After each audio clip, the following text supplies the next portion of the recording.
புனிதர் சோஃபியா. புனிதர் சோஃபியா ஒரு திருமணமான பெண் ஆவார். இவருக்கு 3 பெண் குழந்தைகள் பிறந்தனர். இவரின் முதல் குழந்தையின் பெயர் விசுவாசம், 2வது குழந்தையின் பெயர் நம்பிக்கை, 3வது குழந்தையின் பெயர் கருணை.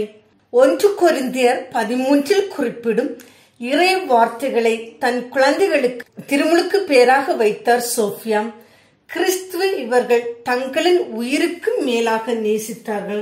117 முதல் 138 வரையான காலகட்டத்தில் ஹட்ரியான் எனும் கொடுங்கோல் அரசனில் ஆட்சி காலத்தில் கிறிஸ்தவ மக்கள் துன்புறுத்தப்பட்டனர்.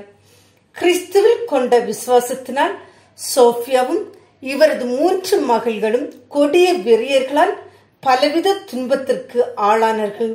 குழந்தைகள் ஒவ்வொருவரையும் ஒருவர் பின் ஒருவராக அவர்கள் கொன்றார்கள். அதன் பின் தாய் சோஃபியாவையும் கொன்றார்கள்.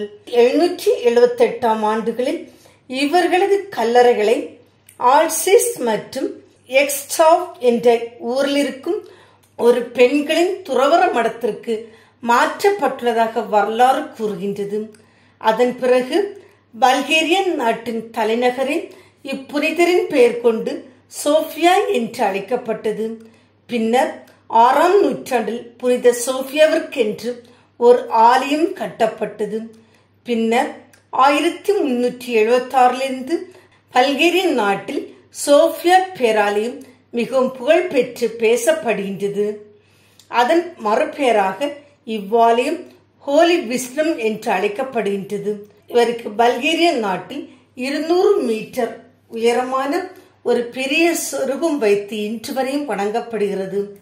நாமும் புனித சோஃபியா போன்று இறைவனின் பக்தி கொண்டு அவரில் நிலைத்து நிற்போம். அதன் வழியாக இறையருளை நிறைவாய் பெறுவோம்.